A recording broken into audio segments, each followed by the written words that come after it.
welcome back to the Ice and Dum Dum podcast. How you doing today, Dum Dum? I'm good, man. I'm good. We got a special guest with us here today. Yes, we do. I'm happy to announce that my brother, the one and only Bdog, is on the podcast with us. How you doing, Bdog? I'm doing pretty good. Thanks for inviting me, guys. Of course. I mean, we couldn't wait to have you on. When I told Dum Dum about it, he was like, "Oh, really? We get the one and only Bdog?" So he was excited. The Bdog. I love the legend it. continues. I appreciate that. So we got to get this question right out of the way, right off the bat. This is going to be something we ask all of our guests on the thing. Starship Troopers or Perks of Being a Wallflower? What is your choice, B-Dog? What do you got? Oh my God, are you serious? Is that even a question? Come on, Rico's Roughnecks all the way, baby. There we go. Starship Troopers. Dum Dum's got to watch it. I don't even know what that is. You need to watch it. How like, that's have you why. not seen it? Oh my goodness. It's one I'm of the curious best to movies see, of all time. have you not seen Perks of Being a Wallflower also? Because I know I haven't. Have you seen it? No, I thought you were making something up. I honestly thought it was. I actually had to Google it after the first podcast. That's a real thing? It is a real thing. Dum Dum did not make it up. I don't know what's going on. There's a lot of questions that need to be asked about Dum Dum. That's all I have to say. All right, thank you for tuning into the podcast, boys. So, B-Dog, just so everybody gets a kind of an idea of I got some gaming questions. I'm not gonna lie, I stole them from the internet. Happens. But we're gonna kind of ask you so people can see where you're coming from. It's about what is it, 10, 12, 13, so there's a few questions, but they're quick. Be quick with them. If you be long with them, I don't care what you want to do. We got all night. All right. First off, apparently on every single question in your list for gamers, the first question is always, what is your favorite game of all time? That's always, I knew you were going to ask that. I was trying to think. That's tough, but I'd have to say Battlefield Bad Company 2. Okay, that's a good choice. That was a good game. You played a lot of that game. Yeah, I had to have had easily 1,500 hours logged into Battlefield Bad Company 2. Not more. I cannot wait. Yeah, I cannot wait until they remaster that game. I know. We both played a crap load of that game. So that's a good question. That's a good answer. Is there a game that you thought you would really like but ended up actually hating? There's actually been more of those lately than ever before. It's usually like it'll be Borderlands was one of them. It's usually like a story-driven game, and then it'll lose me somewhere along the story, and I just cannot get myself back to finish it. So like games that are too long, almost, you're saying? Yeah, just like long-winded, like Zelda. Yeah, just stuff like that. I mean, if I'll play a long game, like I played all of The Witcher, and I went back and played it again. But I feel like a lot of games in the middle, they kind of lose you with not enough stuff going on, or the story dulls out, or. I can see that. I know. Yeah. I mean, I think some people had that feel. Like I didn't have it, but some people had that feeling for Red Dead Redemption 2. But I thought that was I played that from start to finish. But did you actually finish that, or did you play? I actually never did, but that was, I think something else came out, and I never went back. It wasn't the sense that you got bored of it; just something else came out then. Yeah, I think me and Holly are eventually going to go back and finish that. I loved it. I actually was thinking about playing it again when the Series X drops, just to see what it looks like on there. Because that game looked great. That game looked great on the Xbox One X. I can't imagine what it's going to look on the Series X. Yeah, it was about capping out on the Xbox One. I know you have it day one. Mm-hmm. And we're going to get to that later on, but hold on, I have a question for you about that. But we'll get to that. I already know your answer to this one, but I'm going to ask it anyway. What is a very popular game that it seems like everyone likes, but you can't stand? Fortnite. I knew that was going to be your answer. When I listened to your last podcast, I was watching on YouTube and I saw that you had Fortnite playing in the background. I just flipped my phone upside down, laid it down on TV. I was like, I'm not doing this. I'm not doing it. I would much rather watch Halo than watch Fortnite. Well, yeah, I figured. But I think we talked more about Fortnite. That's why I decided to put that gameplay over it in the last one. So we were talking about the Apple Fortnite feud. How about this? Opposite kind of one of the other questions is, was there a game that you didn't expect to enjoy but ended up liking? That's a good question. A game I didn't expect to like, but I ended up liking. Well, not really, because I don't really play any games that I'm not interested in. Yeah. You know what I mean? Like Yeah, so I yeah, you're heavily not research trying a unless game you're before I super. get it. I'm not a Game Pass guy right now. I buy a game. Like I bought FIFA. I know I like FIFA. I'm gonna play FIFA. I bought Squad. I looked into it. I like it. I'm gonna play that. I don't really Yeah, try a bunch of different games, so I don't really leave myself room to be yeah, surprised. you do your But research first. yeah, but that'll change because I am gonna get Game Pass once EA merges with them because I already have EA Play, so And might as well merge them. we had talked about this before off the podcast that I think you're going to enjoy. I find myself just downloading games on Game Pass, just be like, oh, I got some time to kill. I don't want to get into anything too crazy. Let's try this game. Like, I think I got actually downloading right now is Forza Motorsport 7 just came out on Game Pass. So I have that downloading right now. So that's pretty cool. Yeah, I'll definitely do more of that once I have the option to, but it's not really my thing, but it seems everything is going that way. So might as well jump on board now. Yeah. I don't think the answer is Battlefield Bad Company 2 for this next answer, but it might actually be. What game have you spent the most hours on? That's probably a tie. I mean, the single game, because if you want to count FIFA, I probably spent the most hours on. Not series, like an actual game. The actual game, it's either World of Warcraft or Bad Company 2, probably. That's with Halo being close. Halo 2 being close. I honestly thought that you were going to say, or Halo 2 or Halo 3, Bad Company 2, or World of Warcraft. That was honestly what I thought you were going to say. Yeah, it's tough to know because I had so many characters on WoW. It's probably up there, close to Bad Company.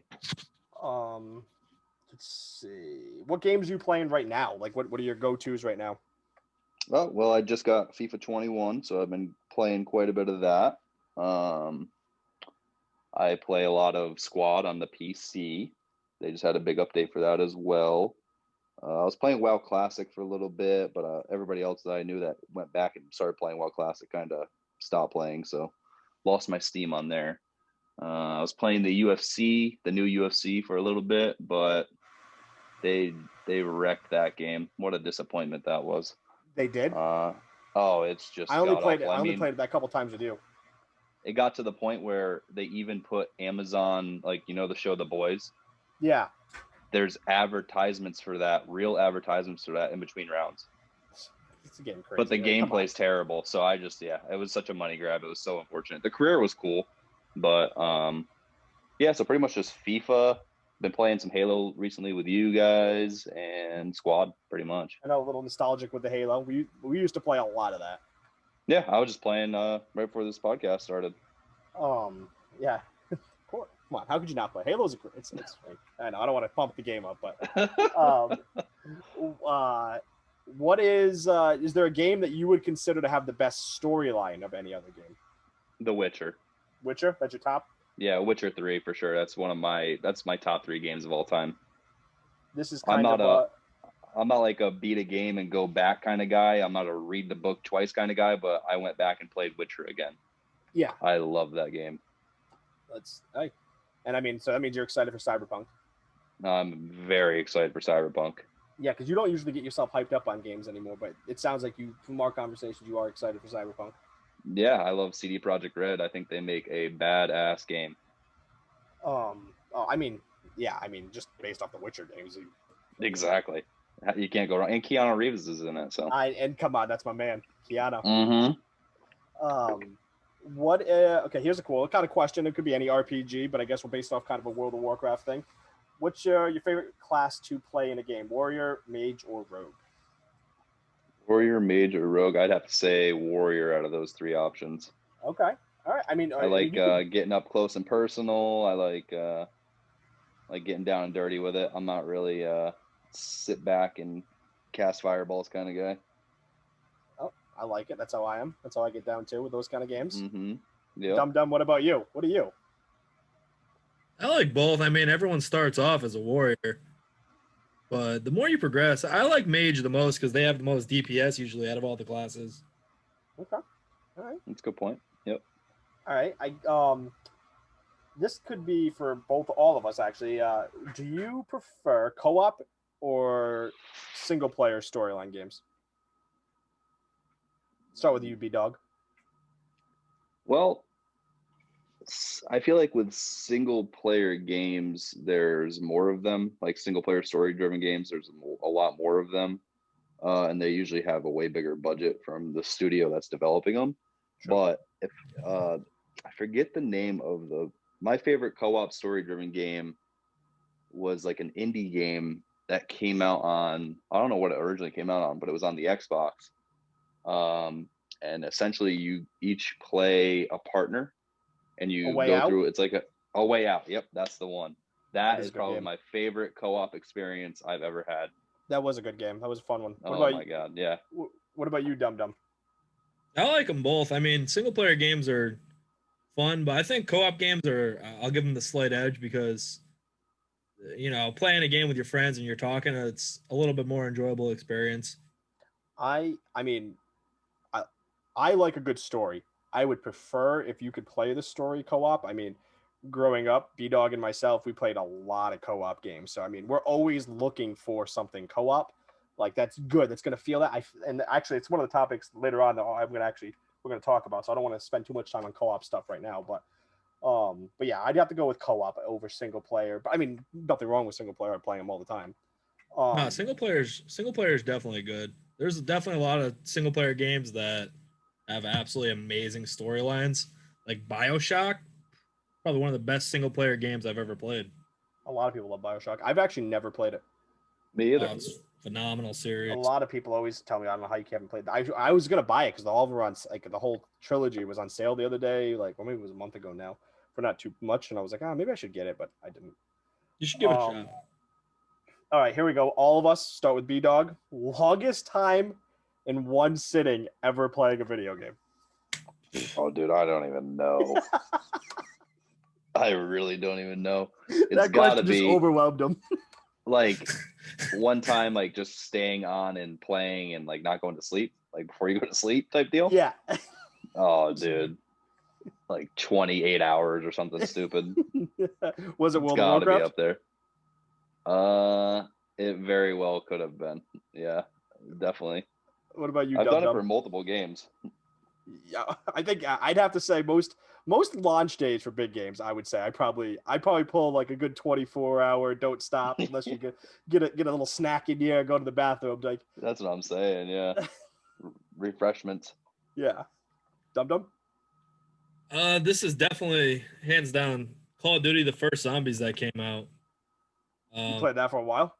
Yeah, my cousin came over. He got to my house at like 2:00 in the afternoon, and we stayed up all night until he left at 8:00 the next day, like at night, and we played zombies the whole entire time. You're talking World at War zombies, right? Yeah, the original first zombies that came out. I can't remember what the actual game was. I actually enjoyed that all of them with all the DLCs. I really played a lot of that. I mean, it was good. That was let's see. All right, last question. I think this little questionnaire to get to know the Bdog himself. Bdog. Right. What is your favorite video game series of all time? Not standalone, just series. This could be for you too, Dum Dum, because I don't know if anybody knows this about you, but start with Bdog.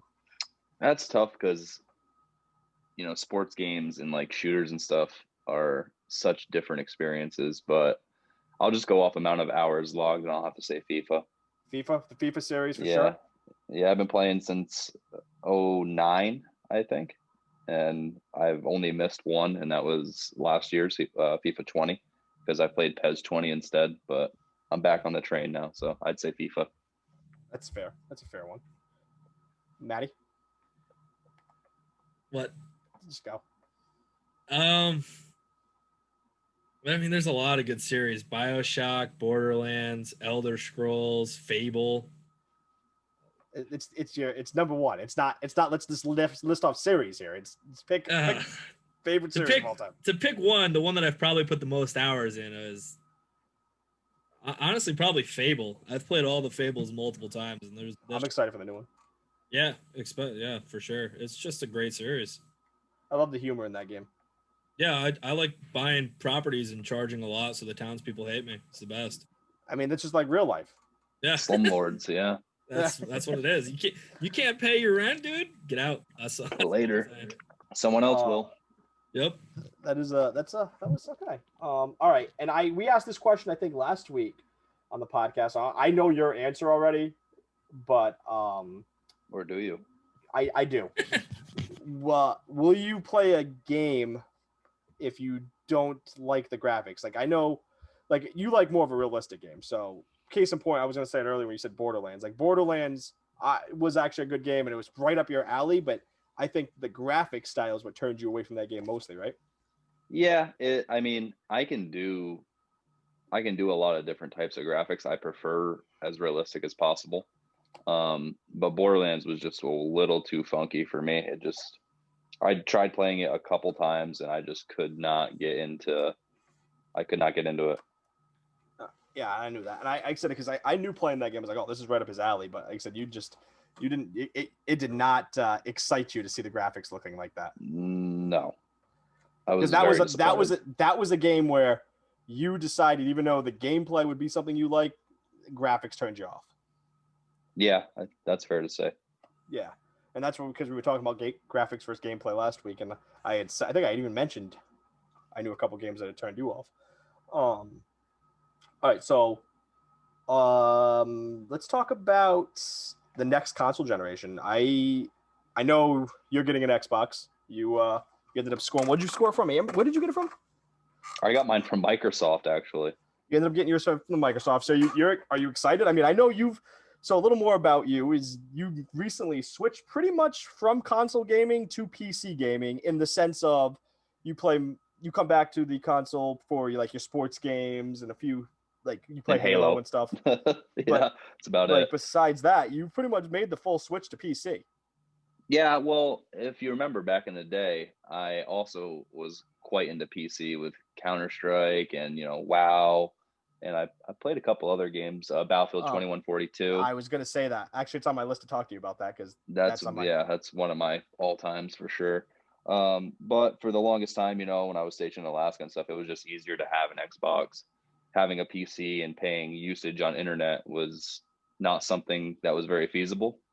And then once I got situated over here in Washington, I was like, time to boot the PC back up. And I built myself future-proofed a rig, and it feels good to be able to hop on Squad. And even though I'm playing on a TV because of my current situation, it still kicks the Xbox One's ass. That's for sure. Especially yours. Yes, exactly.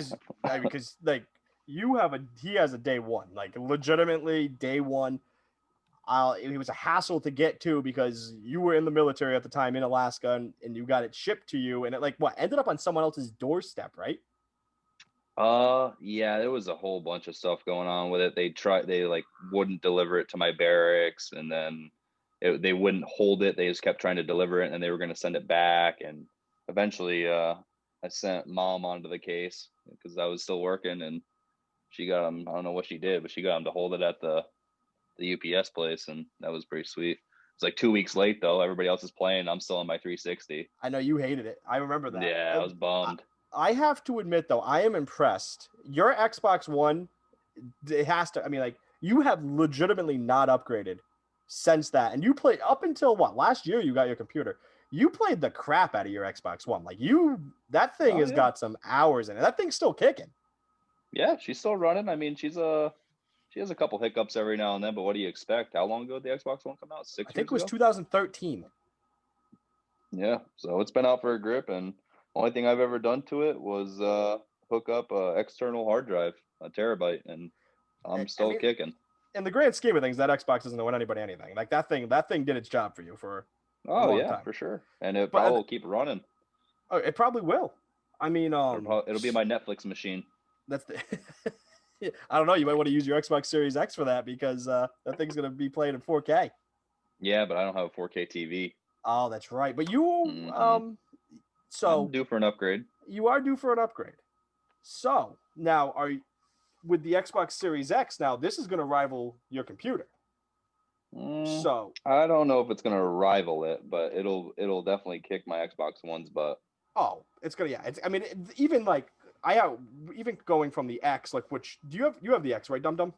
Yeah, I have the X. One X. Just the upgrade from that, they're saying 4 times more powerful. So, I mean, the thing's gonna be. It's gonna be crazy. It's gonna be this is a nice leap. I mean, every system generation is a nice leap, but this one looks. It's nice. I mean, I've been watching all a bunch of people have already gotten the the Series X and the PlayStation 5, and watching all the. Have you guys watched any of those? Seen any of the videos? I've seen some of I saw the boot time video that you're talking about. That was pretty boot impressive. time. They did what game was it? Hitman. One of the Hitmans, I guess, has one of the most strenuous, like one of the high end strenuous levels that it bogs the Xbox One X down to, like, I want to say it was almost below 30 frames a second, and it was running flawlessly on the freaking Series X at 4K. Yeah, which 60. is good. Whenever they do a console upgrade, they have 6 or 7 years of console integration upgrades that they can do. It's not exactly they don't design it like a PC where you can open her up and switch her out. So they got to kind of future proof it a little bit for at least 3 years. Yeah, but as we've gone on, the console generations seem to be lasting longer and longer. I know. I'm curious to see if this one's going to be lasting as long as this one did. They're going to try it, I think. Yeah.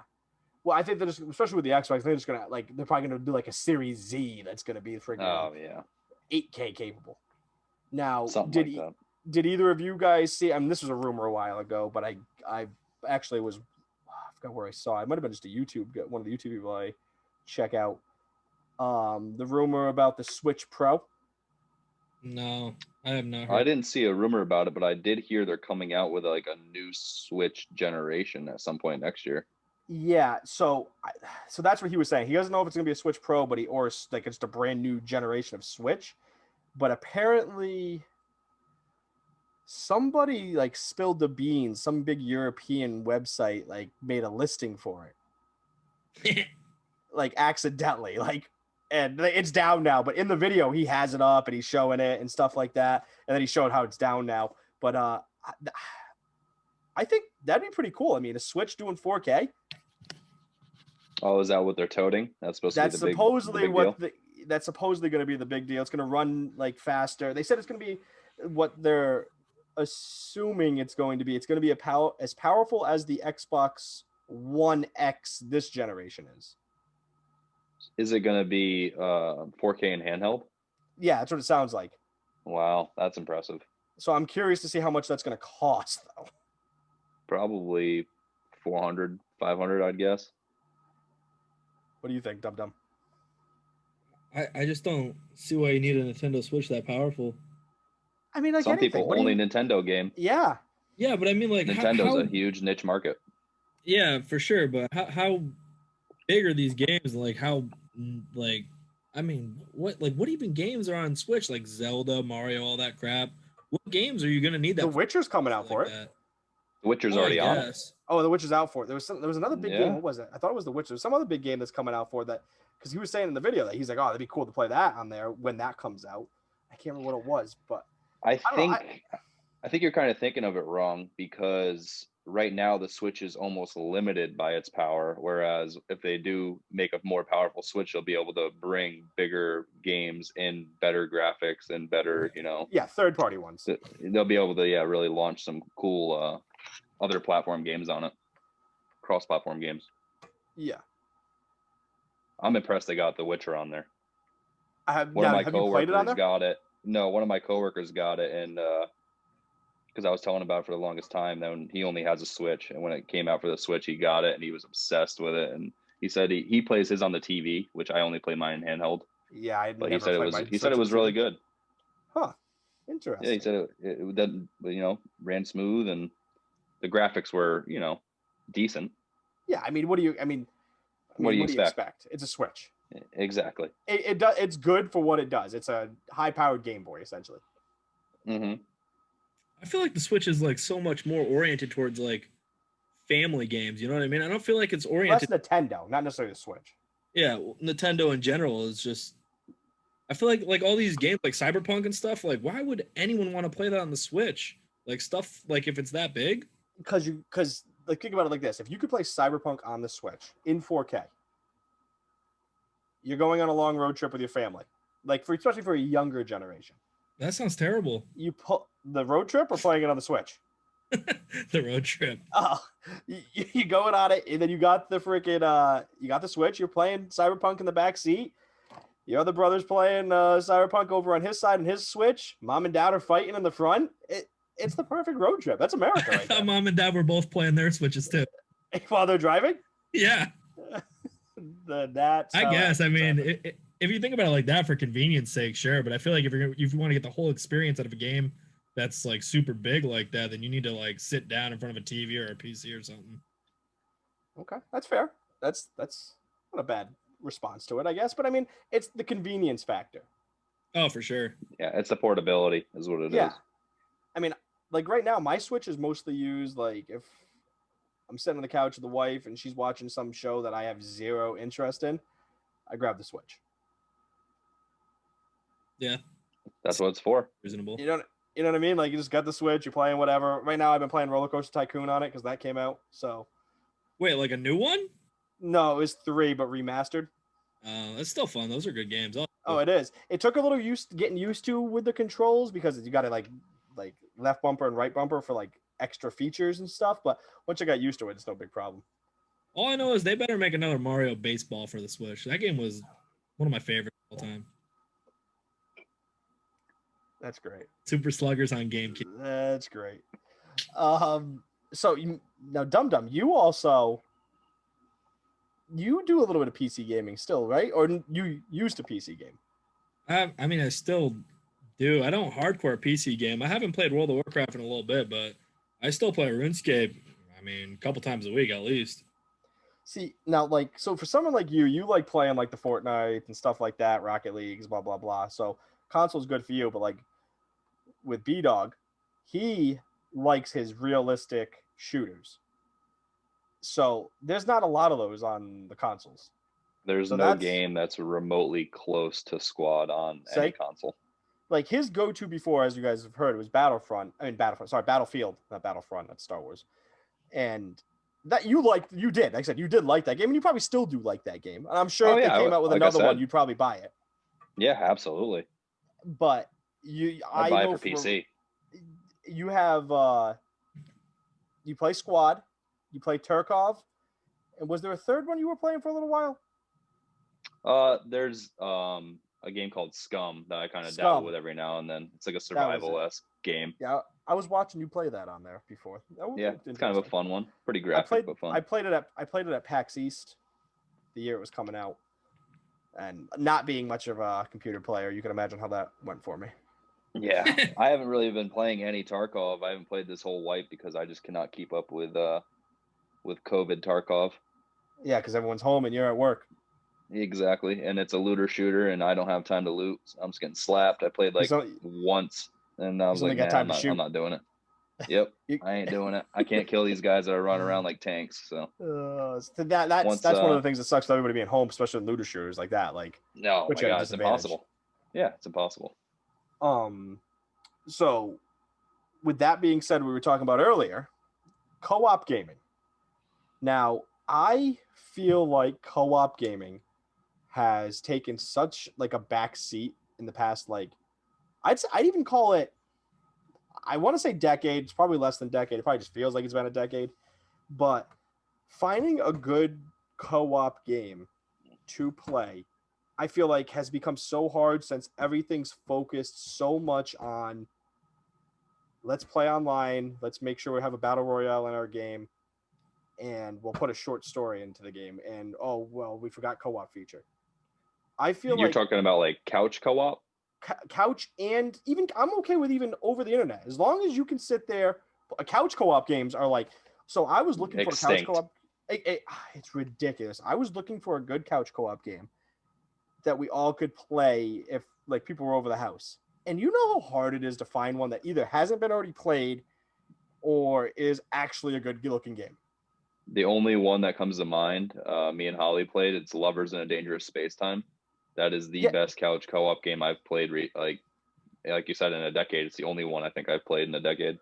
So, I mean, all of us grew up playing games. Everything was couch co-op. Everything could be played in couch co-op. I mean, the amount of times that you and I ran through like the Halo campaigns or like Double Dragon and freaking I'm trying to think. There was so many games when we were playing where, like that would just I would kill for a good Double Dragon game. Oh yeah, that'd be sweet. Even if it was Um, retro, like same everything, same just side scroller, beat 'em up. Ninja Yeah, I Turtles, know. remember Ninja Turtles? Ninja Turtles. I mean, like Oh yeah. now, Dum Dum. Did you have a lot of couch co-op growing up, or were you just more of I'm a lonely little man playing by myself? Listen, I grew up with an older sister, and all she did was smoke weed. So I played games by myself. So she was high playing couch co-op games. She wasn't really one to. She played Mario Party like with me a couple times, but she did her own thing. You know what I mean? So I mean, I played with my cousins when they came over and a bunch of like couch co-ops and. So it wasn't a big thing for you then. No, it wasn't a huge deal because if anything, I'd just log on RuneScape and play with them over the internet. So I didn't get huge into couch co-op when I was young. Well, I mean, like, so from a co-op perspective, the Bdog and myself, and this goes with actually most things, but just when we play co-op games or play like anything as a team, even like sports or anything like that. And I'm going to tell this story. It's one of my favorite stories. I still tell people about like how in sync my brother and I are. Is we can almost read each other's mind what the other person's going to do without making any call outs or any type of saying. So I don't remember if it was the first time you played paintball. Was it, you know what story I'm about to tell, but I don't know if it was the first time we played you ever played it. I know it wasn't. We were playing against, it was you and I versus two other people who were actually pretty good paintball players. And if it wasn't the first time, it had to be one of the first times you played. We went onto that field, never spoke a word, and ran that field. We made it to their 30 before they could even like do anything. We had them pinned down and smoking. Do you remember what time I'm talking about? Yeah, that was at the hybrid field, right? It was at the hybrid. Yep, it was at the hybrid field. There was a little bit of like That was supposed to be. That was my first time playing paintball. That was, and we didn't even speak a word. You just knew what I was doing, and I knew what you were doing. I think at the very beginning, before we touched off, I was like, "I'm gonna move up," and you said, "All right," and that was about all the conversation we had. And I think we made it up to like the 50. We took one of them out. I had him pinned down. You moved up, pinned him down. I just lit him up with mine, and then you like lit up his bunker, and then you ran right up on him and just smoked him. Yeah, infantry 101, bound and move. And we did it without even saying a word. There were no like call outs, but we do that even in games. Like there's gamings like Halo, or even when we used to play Battlefield all the time. Like you and I, like we don't even have to speak. We just know what the other person is doing. That's all that co-op time. And that's what I'm saying. Like, and people, kids and stuff, they're not going to get that. That's like, I don't know. It blows my mind a little bit. And I mean, just sitting there playing, hanging out on the couch, shooting the shit and playing is just, I don't know. I miss those kind of days. You also got to think of from the company's point of view, the reason they're not doing that is because they can sell you 2 copies instead of 1. I know, but it sucks, but that's how it works. So one of the another thing I'd like to get both of your guys question, and I've said this for a long time, and we were actually talking about Discord and stuff before we started the podcast up, but like Discord and games where like it's not as much of a deal on the computer as it is on the consoles, but it's still a bit of a deal. So you go into this Discord with all your buddies. They might not all be playing the same game as you, or they might be, but they can hear you. Or you go into an Xbox Live party or a PlayStation party. I'm assuming they have them. I don't really know, but I would assume there's a PlayStation party. It sounds kind of funny to say PlayStation party, but it does. I actually have no clue either. They have to, right? They have. I would assume. I feel like PlayStation parties have the same popularity as couch co-ops right now. Except people who actually want a couch co-op. No, I'm sorry. PlayStation's fine. I'm sorry. But so, in my personal opinion, that kind of stuff ruined online gaming in the sense of meeting new people, hanging out with other cool people and stuff like that. So back in the day of the Halo 2s and the Halo 3s, before the Xbox Live party was a thing, and it was toxic as hell. Oh yeah. But I met some of the coolest people that I still talk to this day in like match-made games, either whether you're on the other team and you're talking crap to them, or they're on your team and you guys just hit it off. Like I met a few Canadians. One of them came down here. We went to a Red Sox game together. Like that's just, I feel like being locked in a party and it's so much of an experience that you're missing that it's almost kind of sad. Yeah, in a way. I feel like back then people had a lot thicker skin too. Well, that's true too. But yeah, now people will rage quit and throw their controller through their TV if someone tells them they aren't good at a game. Yeah, which is fine. I mean, do whatever you want to do. But I also hadn't even hit puberty when Halo 2 lobbies were out, and I still made it through. I'm fine. Yeah, but I mean, I can't believe how many people, like I said, I mean, like I say that all the time, and I'm a hypocrite because the first thing I do when I launch my Xbox up is start an Xbox Live party. Like, so I'm part of this problem, but I kind of wish some games would be like, no, sorry, you're not allowed to be in a party. You have to be in the game socializing with people. And I think Call of Duty does that. Used to do that with like search and destroy and stuff like that, which I don't give Call of Duty a lot of credit for some things, but I'll give them credit for that. Yeah. Well, that's also how squad is. Like you can be in Discord with, however many people you want, but if you are not communicating in the game with your squad and on local comms, you are going to get removed from the game. Really? Communication, so communication is a must. The admins will boot you. Well, see, I like that. I like that that's forced on people. Not like and it's just like Halo 2. It's toxic as hell. And every now and then you meet one dude named like Buckaroo Joe or something, and you follow him into combat. You follow Buckaroo Joe into combat, and he's from Alabama, and he lays that saw down, and you move right in. You say, "Thanks, Buckaroo Joe. I'll see you on the flip."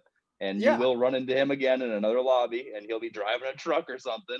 And he'll be like, "Buckaroo Joe." Yeah, exactly. And you're boys. Exactly. You make friends like that. It's cool. And that's what I'm saying. Like I miss that. Like, I mean, I'm trying to think. Like, I still have people. I have 10 people that I still either stay in touch with from time to time, play games just from meeting them on Halo. And like I said, one of them from Canada flew down here. Him and his girlfriend went on a little trip in New England, and they ended up stopping. Like, hey, let's meet up. We went to a Sox game. Like, I just feel like that's an experience that people are going to miss out on because most games allow you to be in a Discord, be in a party, whether it be an Xbox or a PlayStation party. Yeah, and I feel like honestly, though, if you expand that, it's kind of everything. Like now, everybody's just looking down at their phones. You don't even talk to people like out in public or anything. You know what I mean? It just the world is going that way. That's true. It's sad.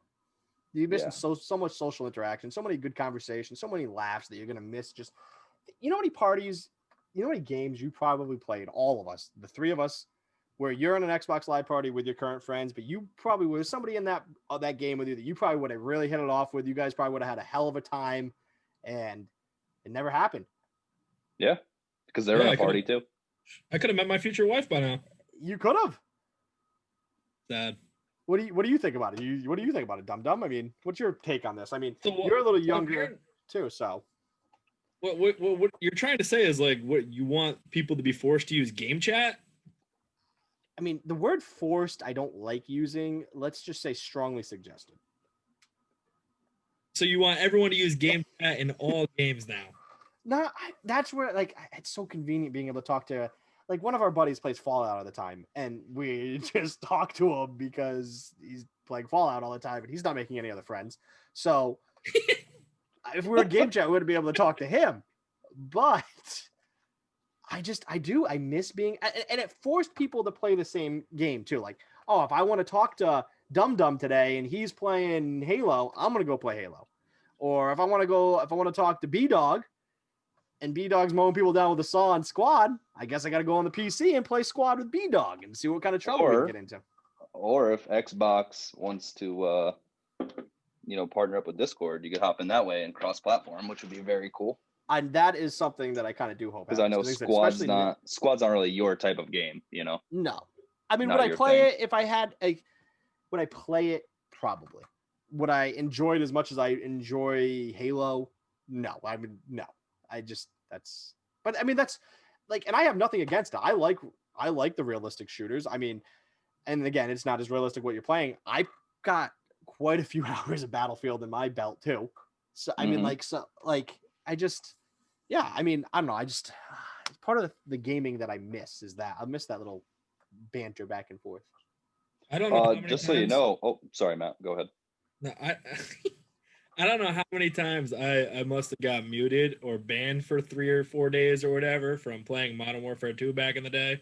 because those lobbies were the most toxic lobbies I've ever been in my entire life. Oh, they were toxic. I feel like a lot of people would be banned or muted right now if you were forced to use game chat a lot. But I mean, it just was. It was I don't know. I don't want to say it was fun. A golden time, but it was just fun. The crap talking, the making friends. It was. Like I said, I would. The amount of times I've heard a couple of my buddies from school just flip out on people in Halo 2 game chat, it was almost worth. It was worth going into a ranked game and losing just to hear them flip out. I can't say some of the stuff for fear of banning on YouTube or any other platform that this Discord you might be listening to this podcast on, but yeah, it was just it was different. It was an interesting time. Yeah, people in the Master Chief collection are still using game chat, just so you know. On the PC? No, Halo Master Chief collection on Xbox, because I don't have a headset for Xbox. And after every game, people are bantering a little bit back and forth. Is it toxic or is it just friendly banter? I feel like there's only 2 or 3 people in the game chat, and they're kind of talking amongst themselves. But I've had a couple people like call somebody out on the other team, like, "Whoa," saying some expletives about them. things we could not speak of here. Yeah, things I do not say or dare to repeat. I say and repeat all of them. We know, we know. So yeah, I'm trying to think. What else is there? What else? Let's see. We know you're excited for Cyberpunk. Oh yeah. You're excited for Assassin's Creed Valhalla because you are big with Vikings. You love Vikings. Mm-hmm. So, what else? Or anything else big that's coming out? Those are really the only 2 games I can think of off the top of my head that are on my radar. FIFA was one, but it's out now. So. Well, you were kind of excited. I know with Halo, but now that got pushed back. But I'm excited for that. But that's long term. At least they'll be able to make the game right instead of rushing it. Exactly. I'm trying to think what other big game. There's another big game coming. I know there's Harry Potter coming out on PlayStation. Do you see the trailer for that? It looks actually really nice. And this is why you're the Dum Dum in the Ice and Dum Dum podcast. Dude, who doesn't love Harry Potter? I couldn't get into it. I don't read a lot of books, and the movies I tried to watch, but I don't know. I had to sit through and watch all of them, and they're not that great. Say? All right, thanks for watching the podcast. A lot of people that watch this podcast that love Harry Potter. No, that's good for you. Holly loves Harry Potter, and that's why I had to sit through and watch them. The trade was I'd watch all the Harry Potters. We watched all of them in order. And then she got to have the great experience of watching all the Lord of the Rings. So she benefited. So she really benefited in that deal. Exactly. Yep. That's a night and day comparison. Absolutely. Like yours could have been borderline Cruel and Unusual Punishment. It felt that way. And hers was pure ecstasy almost. Yeah. You know what I mean? Like it's almost not fair. No, it wasn't, but that's the things you do for those you love. Oh, I get it. Oh my god. I'm trying to think. I think that's I don't know how long we've been on for, but I know it's definitely longer than our usual half an hour of podcast. Did you have a good time on the podcast there, Bdog? Yeah, I absolutely did, and I look forward to being invited again if I did a good job. Oh, I think we had a good time. Dum Dum, what about you? Listen, we're going to have to take it up with the higher authorities here. There's a lot of stuff we got to go over. All right, Bdog, so calm yourself. I understand, but I think the fans are going to let you know that they want me back. Oh, yeah. They're going to be, the fans are going to be like, so do we get rid of Dum Dum now? The Ice and Bdog show? Like, no, I mean, I enjoyed having you on. I know we had talked about it a couple times, so I'm glad you came on. I'm glad you had time to do it. Yeah, it was a pleasure. It was a pleasure, Bdog. Thanks for having me, Dum Dum. I hope next time that we do it, if you want to be on, I mean, it's an open invite anytime you want to be on. And with that, I guess, thank everybody for listening, watching, however you're listening to and watching this. And we'll catch you guys all in the next one. Have a good night. Peace. Adios.